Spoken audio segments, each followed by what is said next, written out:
बिस्मिल्लाहिर्रहमानिर्रहीम। अस्सलाम वालेकुम डियर स्टूडेंट्स, मैं हूं आपका बायोलॉजी इंस्ट्रक्टर उबैदुर रहमान बेग। हमने 11th बायो में कल चैप्टर 7 स्टार्ट किया था, किंगडम फंजाई, और हम उसका पहला ही एसएलओ और नॉलेज पढ़ रहे हैं।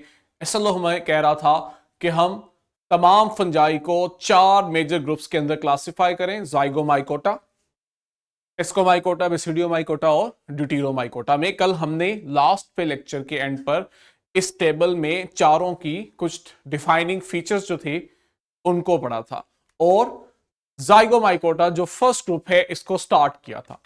आज हमने जाइगोमाइकोटा में सेक्सुअल रिप्रोडक्शन से स्टार्ट करना है।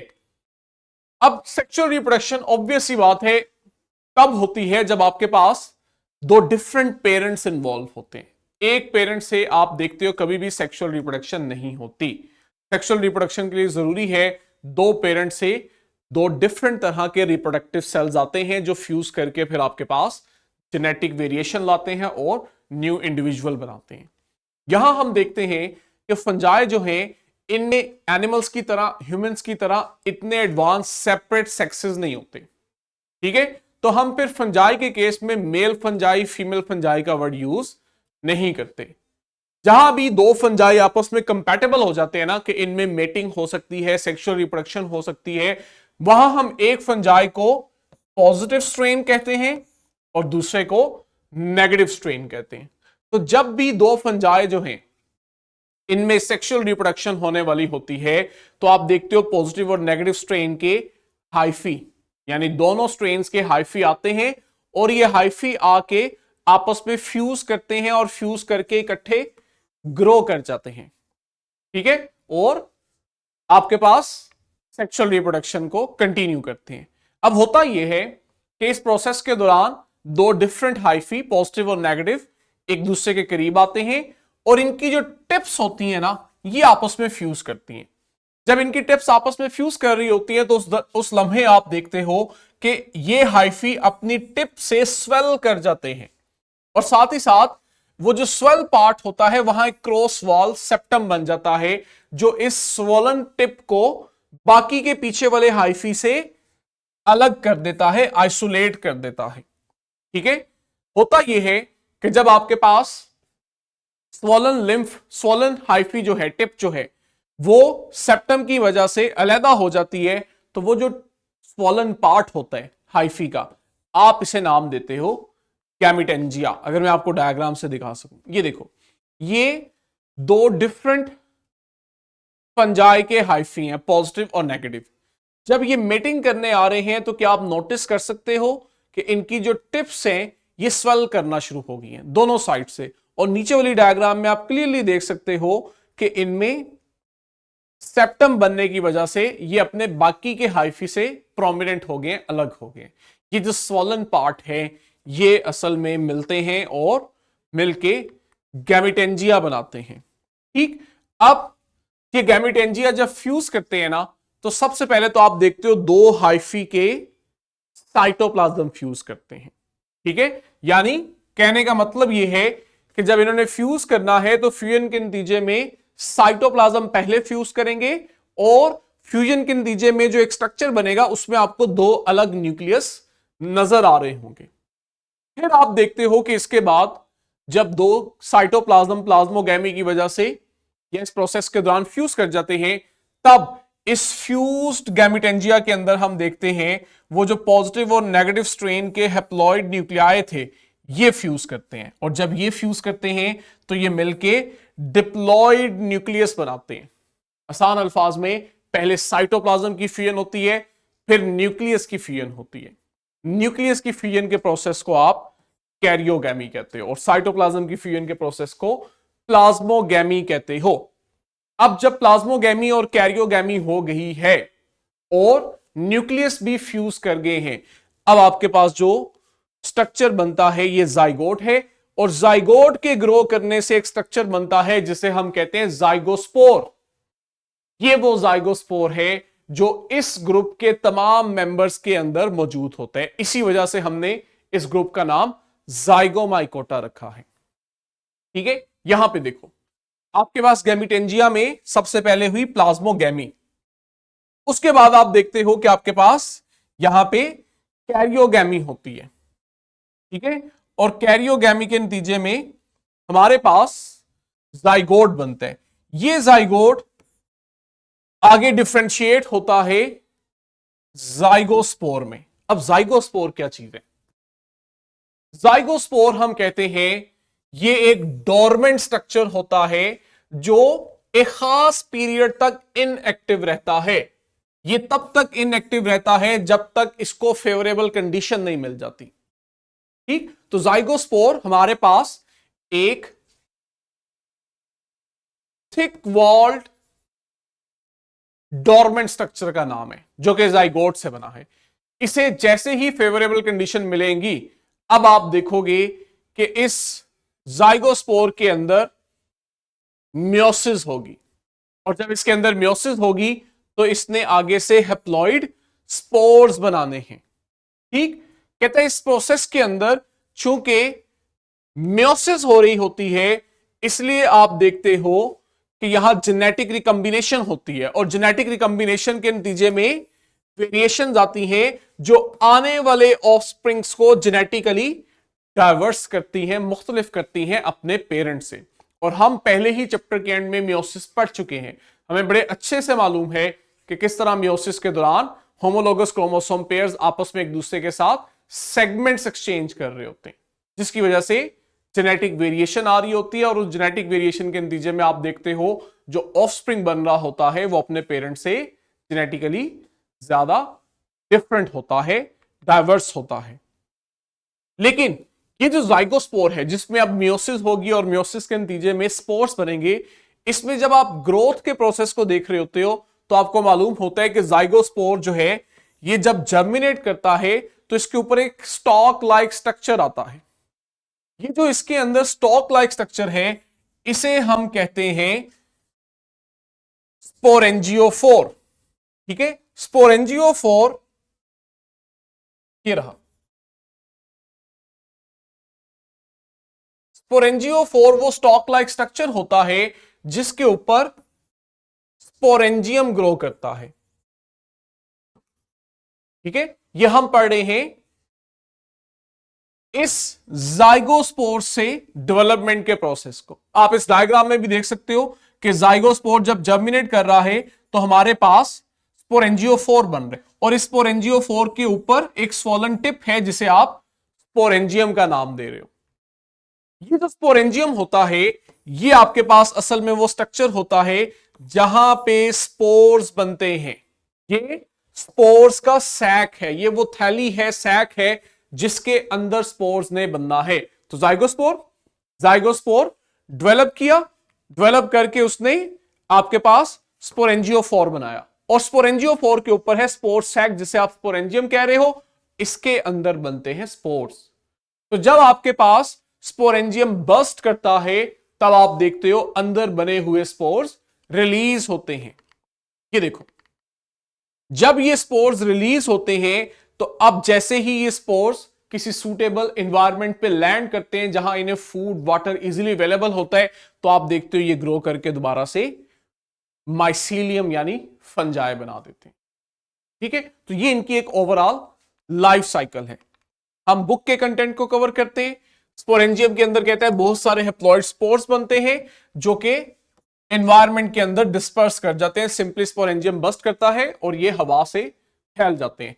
ये ग्रो करते हैं तो हाइफी बनाते हैं, और हाइफी जब ग्रो करके पूरा एक नेटवर्क बनाते हैं तो हम इसे कहते हैं ये फंजाई की बॉडी है यानी माइसीलियम है। और दोबारा से आपके पास उस माइसीलियम में नए हाइफी प्रोड्यूस होना शुरू हो जाते हैं। ये थी हमारे पास जाइगोमाइसीट में एक कंप्लीट सेक्सुअल रिप्रोडक्शन की साइकिल। दूसरा तरीका हमने कहा था एसेक्सुअल रिप्रोडक्शन का होता है। एसेक्सुअल रिप्रोडक्शन के दौरान क्या होता है कि यहां पे आपके पास एसेक्सुअल रिप्रोडक्शन में भी स्पोर्स बनते हैं। कहते हैं एसेक्सुअल रिप्रोडक्शन जो है वो सेक्सुअल रिप्रोडक्शन की निस्बत ज्यादा कॉमन है जाइगोमाइसीट्स में। इस दौरान आप देखते हो कि हाइफी जो है वो स्पोरेंजियोफोर्स बनाते हैं। अगेन वही चीज जो हमने पीछे देखी है कि बनेगा यही कि हाइफी जब ग्रो करेगा तो आपके पास स्पोरेंजियोफोर ही बनेंगे चाहे एसेक्सुअल रिप्रोडक्शन ही हो रही है, ठीक है। हाइफी चूंकि हैप्लॉइड है, तो हैप्लॉइड हाइफी से जो स्पोरेंजियोफोर और स्पोरेंजियम बनेंगे और इनके अंदर जो स्पोर्स बनेंगे वो भी हैप्लॉइड ही होंगे, क्योंकि ये एसेक्सुअल रिप्रोडक्शन हो रही है। हैप्लॉइड हाइफी है, सीधा सीधा एसेक्सुअल रिप्रोडक्शन से हैप्लॉइड ही स्पोर्स इनमें बन जाते हैं। कहते हैं आपके पास जो स्पोरेंजियोफोर की टिप होती है वहां पे हम देखते हैं स्पोरेंजिया यानी स्पोरेंजियम बनते हैं, जैसे अभी हमने स्पोर सैक कहा है जहां पे स्पोर्स पड़े हुए हैं। और कहते हैं ये जो स्पोरेंजियम होता है ये नीचे वाले स्पोरेंजियोफोर से एक प्रॉपर सेप्टम के थ्रू सेपरेट हुआ होता है। अगर मैं आपको यहां साइड पे दिखा सकूं डायग्राम में कि आपके पास अगर यू नीचे नेटवर्क ऑफ हाइफी है जिससे ऊपर स्पोरेंजियोफोर बन रहे, तो कहते हैं ये जो स्पोरेंजियोफोर है इसके दरमियान और स्पोरेंजियम के दरमियान प्रॉपर एक सेप्टम होता है जो इसे सेपरेट करता है। और इसके अंदर फिर हम देखते हैं चाहे ये सेक्सुअल रिप्रोडक्शन हो रही है, सेक्सुअल रिप्रोडक्शन हो रही है, तो वहां स्पोर्स की फॉर्मेशन हो रही होती है। और ये जो हैप्लॉइड स्पोर्स बनते हैं ये बहुत थिन वॉल होते हैं ताकि जब ये स्पोरेंजियम के रैप्चर करने से स्प्रेड करें, रिलीज हो, तो जैसे ही इन्हें सूटेबल एनवायरनमेंट मिले ये इजीली जर्मिनेट करके वहां पे नए हाइफी बना सके। ये आपके पास राइजोपस जिसकी लाइफ साइकिल अभी हमने पीछे पढ़ी है, ये आपके पास एक जाइगोमाइसीट है। आपके पास अक्सर ब्रेड पे हम देखते हैं जब वो कुछ दिन ऐसे ही हवा में पड़ी रहती है नॉर्मल एनवायरनमेंट में तो वो काली होना शुरू हो जाती है, हम कहते हैं इस पे काई जमना शुरू होती है। असल में वो फंजाई और फंजाई के अंदर राइजोपस यानी ब्लैक ब्रेड मोल्ड होती है जो वहां पे ग्रो कर रही होती है। और वो जो आपको वो ब्लैक स्ट्रक्चर नजर आ रहा होता है असल में वो इसकी माइसीलियम होती है जो हाइफी का एक नेटवर्क होता है। और उसके अंदर अगर आप डिटेल से देखो तो आपको बकायदा वहां पे स्पोरेंजियोफोर और स्पोरेंजियम मिल रहे होते हैं और उनके अंदर स्पोर्स होते हैं। ये देखो ये आपके पास एक ब्रेड का पीस है जिसको आप ऑब्जर्व करो कि अगर आप इसे यूं ही ओपन एनवायरनमेंट में रख लो तो इस तरह इसके ऊपर ये राइजोपस जो है ये ग्रो करती है, ठीक है। और कुछ टाइम के बाद, कुछ दिनों के बाद, हफ्तों के बाद आप देख सकते हो कि ये स्पॉइल हो चुकी होती है। अगला जो हमारा ग्रुप है वो है एस्कोमाइकोटा जिन्हें आप सैक फंजाई भी बोलते हो। इस ग्रुप के मेंबर्स को हम एस्कोमाइसीड्स बोलते हैं। मैंने कल भी कहा था आज फिर कहूंगा, एस्कोमाइकोटा ग्रुप है, इनके मेंबर्स के लिए आप वर्ड यूज करोगे एस्कोमाइसीड्स। जैसे जाइगोमाइकोटा ग्रुप था, जाइगोमाइसीड्स उसके मेंबर्स थे। ये तकरीबन हम कहते हैं 32,000 स्पीशीज पर मुश्तमिल होता है। एस्कोमाइसीड्स जो हैं ये आपके पास मल्टी सेल भी हैं और सिंगल सेल भी हैं। और मैं आपको बता चुका हूं जब भी आप फंजाई के लिए ये पढ़ो कि वो फंजाई सिंगल सेल है तो आपके जहन में पहला लफ्ज आना चाहिए कि हम यीस्ट की बात कर रहे हैं। तो असल में इस लाइन में आपको यह बताया जा रहा है कि एस्कोमाइकोटा के अंदर यीस्ट भी शामिल हैं, ठीक है। कहते हैं ये एक डाइवर्स ग्रुप है। ये देखो नीचे ही आ गया कि इनमें बहुत सारी यीस्ट हैं, मोल्ड्स हैं। मोल्ड्स क्या हैं? ये आपके पास अक्सर वो फंजाई हैं जो हमारे फूड को स्पॉइल करती हैं, खराब करती हैं, जैसे कि कह रहा है ब्लू, ग्रीन, पिंक या ब्राउन मोल्ड्स हो गए। ये सब क्या है?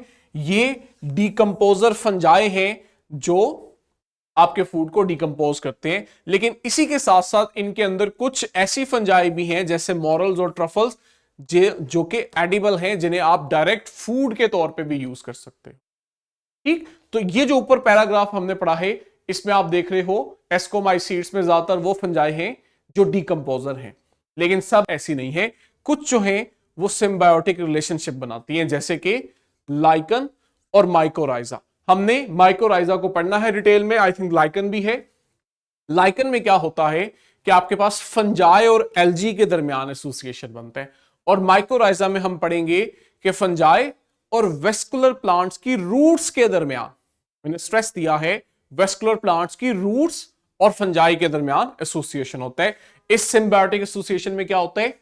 दोनों ऑर्गेनिजम्स कहीं ना कहीं एक दूसरे से फायदा ले रहे होते हैं और फायदा दे रहे होते हैं, तो दोनों के लिए बेनिफिशियल होता है। लेकिन इसके साथ साथ कहता है इस ग्रुप में कुछ पैथोजेंस भी हैं जो प्लांट्स और एनिमल दोनों को इफेक्ट करते हैं। अगर आप इन तमाम फंजाई के हाइफी देखो तो इनके हाइफी सेप्टेट होते हैं। कल जब हमने ये चैप्टर स्टार्ट किया तो हमने बड़े अच्छे से इस कंसेप्ट को समझा था कि सेप्टेट और नॉन सेप्टेट हाइफी क्या थे। ठीक है, अब एसएलओ के अंदर जहां यह कहा गया था कि हमने फंजाई को 4 ग्रुप्स में क्लासिफाई करना है, वहीं हमने इनकी आइडेंटिफाइंग फीचर भी, डिस्टिंग्विशिंग फीचर भी देखनी है। तो इसके अंदर हम देखते हैं जो डिफाइनिंग फीचर है वो इनका मेथड ऑफ सेक्सुअल रिप्रोडक्शन है। इस सेक्सुअल रिप्रोडक्शन के दौरान जो सेक्सुअल स्पोर्स बनते हैं इन्हें हम एस्कोस्पोर्स कहते हैं। और ये जो एस्कोस्पोर्स हैं ये थैलीनुमा सैक लाइक स्ट्रक्चर में, अच्छा सैक लाइक थैलीनुमा स्ट्रक्चर से मतलब होता है जो क्लोज होता है एक एंड से, ठीक है, इसके अंदर बनते हैं। इनके जो सैक लाइक स्ट्रक्चर हैं इन्हें आप एस्की कहते हो। एस्की प्लूरल वर्ड है, इसका सिंगुलर होता है एस्कम। तो इनके सेक्सुअल स्पोर्स जो हैं वो एस्कोस्पोर्स हैं। जिस स्ट्रक्चर में बन रहे हैं उसे आप एस्कस या एस्की कहते हो। इसी वजह से चूंकि इनके स्पोर्स सैक लाइक स्ट्रक्चर में है इसलिए हम इन्हें सैक फंजाई भी कहते हैं। ठीक है, तो ये इनकी रीजन है कॉमन नाम की। कहते हैं जैसे जाइगोमाइसीट में था ना, वैसे ही आप देखते हो कि इन फंजाई में जब सेक्सुअल रिप्रोडक्शन होती है तो 2 डिफरेंट स्ट्रेन्स के हाइफी आके एक दूसरे के साथ फ्यूज करते हैं। यानी कि यहां भी पॉजिटिव और नेगेटिव 2 डिफरेंट कंपैटिबल स्ट्रेन्स के हाइफी आएंगे और ये आके फ्यूज करेंगे। ओवरऑल प्रोसेस तकरीबन सेम ही है, सिवाय इनके वो जो रिप्रोडक्टिव स्ट्रक्चर्स हैं जिनमें स्पोर्स बन रहे हैं वहां आप देखोगे वेरिएशन आएगी। होगा यही जैसे वहां देखा था, हाइफी की टिप्स जो हैं वो स्वेल करेंगी और वो आपस में फ्यूज कर जाएंगी। जब वो फ्यूज करेंगी तो पहले आप देखोगे साइटोप्लाज्म फ्यूज करेंगे, आप बोलोगे प्लाज्मोगैमी हुई है। अब आपने फर्क याद रखने, जाइगोमाइकोटा में हमने क्या देखा था कि जब आपके पास प्लाज्मोगैमी के नतीजे में साइटोप्लाज्म फ्यूज किए तो हमने बहुत जल्द न्यूक्लियस भी फ्यूज कर दिए थे ताकि जाइगोट बने और वो जाइगोट जाइगोस्पोर बनाए। यहां अब फर्क आ रहा है, यहां तक तो सेम है, ठीक है कि साइटोप्लाज्म फ्यूज हुए हैं, प्लाज्मोगैमी होगी है, लेकिन वो जो अब रिजल्टेंटली एक सेल बना है इसके पास वो जो 2 डिफरेंट हाइफी के न्यूक्लियस पड़े हुए हैं ना, अब ये इतना जल्दी यहां पे फ्यूज नहीं करेंगे, बल्कि आप देखोगे ये सेल्स जब डिवाइड करना शुरू होंगे तो इनके साथ जो नए सेल्स बन रहे होंगे वो भी इसी तरह ही होंगे कि उनमें से हर सेल में ये 2 न्यूक्लियस अपनी अलग अलग पहचान रखेंगे, ये फ्यूज नहीं होंगे। तो ये आपके पास जो फेस होगा ये डाइकैरियोटिक फेस होगा। और ये जो सेल बनता है जब 2 डिफरेंट हाइफी आपस में फ्यूज करके ये जो ओरिजिनल सेल पहले वाला बनाते हैं, ये आपके पास डाइकैरियोटिक सेल होता है। इसके पास ये एक ऐसा सेल होता है जिसके पास 2 डिफरेंट हाइफी के न्यूक्लियस मौजूद होते हैं और वो दोनों न्यूक्लियस अलग अलग पड़े होते हैं, आपस में फ्यूज नहीं करते हैं। ठीक है, तो इनके पास पेयर होता है 2 हैप्लॉइड न्यूक्लियाई का, और ये जो दोनों हैप्लॉइड न्यूक्लियाई हैं वो एक एक पेरेंट हाइफी से आए होते हैं, लेकिन ये आपस में फ्यूज नहीं करते हैं। ये देखो, ये सारी कहानी इसलिए बताई है कि डायग्राम से फौरन इसको अंडरस्टैंड कर सको।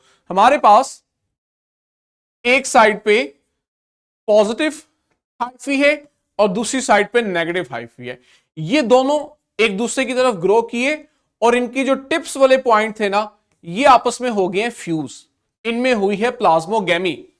लेकिन इस दौरान हुआ यह है कि इनके साइटोप्लाज्म फ्यूज किए हैं, न्यूक्लियस फ्यूज नहीं किए, और आप देखोगे ये ऐसे ही कंटिन्यू करेंगे। ये जो अब आपके पास स्ट्रक्चर बना है ये वो स्ट्रक्चर है जिसे अभी हमने पीछे कहा है हेट्रोकैरियोटिक सेल। इस हेट्रोकैरियोटिक सेल ने अब आगे करना है डिवाइड, और डिवाइड करके इसने जो आगे नए सेल्स बनाने हैं आप क्लियरली देख सकते हो उनमें भी 2-2 न्यूक्लियस अलग ही पड़े हुए हैं। तो ये जो फेस है इनकी लाइफ साइकिल का, जहां पे वो हेट्रोकैरियोटिक सेल इसी तरह डिवाइड करते जा रहे हैं और उनके न्यूक्लियस फ्यूज नहीं हो रहे, इसे आप डाइकैरियोटिक फेस बोलते हो, और इन हाइफी को आप डाइकैरियोटिक हाइफी बोलते हो। ठीक है, इसका आसान अल्फाज में मतलब पता है कि अपने ज़हनों में समझने के लिए कि वो जो सेक्सुअल रिप्रोडक्शन का प्रोसेस है वो कहीं रुक गया है, अभी वो कंप्लीट नहीं हुआ है, क्योंकि फ्यूजन तो हो गई है।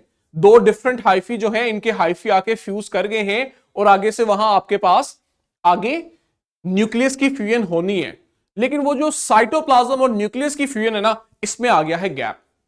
होगी जरूर, तभी तो सेक्सुअल रिप्रोडक्शन कंप्लीट होगी। तो इस दौरान आप देख रहे हो एक नया फेस आया जिससे आप कह रहे हो ये डाइकैरियोटिक फेस है, कि यहां पे इसके हाइफी और जो सेल हैं उनमें दो डिफरेंट न्यूक्लियस पड़े हुए हैं, और वो जो दो डिफरेंट न्यूक्लियस हैं वो असल में दो डिफरेंट पेरेंट हाइफी के न्यूक्लियस हैं। ठीक है, आई होप आपको यहां तक क्लियर है। अब जरा आप आगे देखो, आगे क्या होगा। ये जो डाइकैरियोटिक सेल हैं ये डाइकैरियोटिक हाइफी बना रहे हैं जहां पे दो डिफरेंट न्यूक्लियाई हैं। It's okay, it's clear. कहते हैं आपके पास ये जो डाइकैरियोटिक हाइफी है ना, अब ये आपस में ग्रो करते करते इकट्ठे होंगे, और इकट्ठे होके ये इनकी फ्रूटनिंग बॉडी बनाएंगे जिसको एस्कोकार्प कहते हैं। अच्छा, आप फंजाई में ना ये टर्म बहुत पढ़ने लगे हो, अभी चूंकि हम फर्स्ट टाइम इंट्रोड्यूस करवा रहे हैं फ्रूटनिंग बॉडी, तो आपने इससे कंफ्यूज नहीं होना। फंजाई के केस में फ्रूटनिंग बॉडी वो पार्ट है जहां पे इनके स्पोर्स बनेंगे। ठीक है, ये सारी सेक्सुअल रिप्रोडक्शन इसीलिए हो रही है ना कि इसके नतीजे में स्पोर्स बने। तो वो जो स्पोर्स जिन स्ट्रक्चर्स में बन रहे होते हैं उन्हें आप फ्रूटनिंग बॉडी कहते हो। तो इनके जो स्पोर्स हैं वो जिस स्ट्रक्चर में बनते हैं उसे आप कहते हो एस्कोकार्प। एस्कोकार्प क्या है? ये इनका फ्रूटनिंग बॉडी है, और ये फ्रूटनिंग बॉडी किससे बनी है? डाइकैरियोटिक हाइफी से। क्यों? ये देखो, क्योंकि अभी तक न्यूक्लियस फ्यूज ही नहीं हुए, वही डाइकैरियोटिक हाइफी ग्रो करना शुरू कर दिए। ये आपको कुछ इस तरह की नजर आती है। ये देखो, ये असल में नीचे देखो, ये आपके पास डाइकैरियोटिक हाइफी है ओरिजिनली। ये अब आपके पास कर रहे हैं ग्रो, और ये ग्रो करके एक कप शेप फ्रूटनिंग बॉडी बना रहे हैं। ये जो फ्रूटनिंग बॉडी है इट इज एस्कोकार्प। अब आगे को हम समझते हैं कि आगे क्या हो रहा है। कहते हैं ये जो एस्कोकार्प है ना, ये बड़ी सी जो बॉडी है, इस एस्कोकार्प के अंदर आप देखोगे अब यहां पे जो डाइकैरियोटिक हाइफी हैं इन्होंने वो सैक बनाने हैं जहां स्पोर्स बनेंगे। एस्कोकार्प जो है ये बड़ी मेगा स्ट्रक्चर है, बड़ी फ्रूटिंग बॉडी है। इसके अंदर वो सैक बनेंगे जिसकी अभी हमने पीछे बात की थी कि इनके स्पोर्स एक सैक लाइक स्ट्रक्चर में होते हैं, जिन्हें आपने एस्कस या एस्की कहा था। वो असल में एस्कस एस्की इस फ्रूटनिंग बॉडी एस्कोकार्प में बनेंगे इसके अंदर। ठीक, तो ये जो डाइकैरियोटिक हाइफी आप देख सकते हो ये अब यहां पे करेंगे ग्रो, और इन्होंने ग्रो करके यहां पे बनाने हैं इनके वो सैक लाइक स्ट्रक्चर एस्की। ये वो सैक लाइक स्ट्रक्चर है जहां पे अब आप देखोगे सेक्सुअल स्पोर्स यानी एस्कोस्पोर्स बनेंगे। और ये कैसे बनेंगे इसको जरा यहां से देखो, कि अगर मैं सिंप्लीफाई करके आपको बताऊं तो ये जो डाइकैरियोटिक हाइफी हैं इनमें at the end of sexual reproduction ये दो न्यूक्लियस फ्यूज कर जाएंगे, और जब ये दो न्यूक्लियस फ्यूज करेंगे तो ऑब्वियस सी बात है इसके नतीजे में आपके पास एक डिप्लॉइड जाइगोट बनेगा। ठीक है, अब ये जो स्ट्रक्चर है जिसमें ये जाइगोट बना है इसको बच्चों आप कहते हो एस्कस। इसने करना है आगे ग्रो। ये देखो, ये वो स्ट्रक्चर है जो आगे ग्रो कर रहा है, लेकिन ओवरऑल अगर मैं आपको पिक्चर दिखाऊं तो वो इस तरह की होती है कि सबसे पहले पूरी फ्रूटनिंग बॉडी एस्कोकार्प है, इसके अंदर फिर आपके पास इस तरह के स्ट्रक्चर्स हैं जिन्हें आप एस्कस कह रहे हो, सैक लाइक स्ट्रक्चर। ये वो असल में स्ट्रक्चर है जहां पे आके दोनों न्यूक्लियस फ्यूज हो गए थे और वहां जाइगोट बना था। अब इस जाइगोट के नतीजे में आप देखोगे जब डिवीजन होगी तो एस्कोस्पोर्स बनेंगे। कैसे बनेंगे ये भी देख लेते हैं। कहता है एस्कस के अंदर ये जो दो हैप्लॉइड न्यूक्लियाई हैं जो कि दो डिफरेंट पेरेंट से आए थे, अब फाइनली आप देखोगे ये फ्यूज कर जाएंगे, और फ्यूज करके ये एक ही सिंगल डिप्लॉइड न्यूक्लियस बनाएंगे, और जैसे ही न्यूक्लियस फ्यूज करेंगे हम कहेंगे कैरियोगैमी हो गई है। ठीक है, ये चीज इन्होंने बना दिया है जाइगोट। अब इस जाइगोट के अंदर बनने हैं एस्कोस्पोर्स। क्या होगा?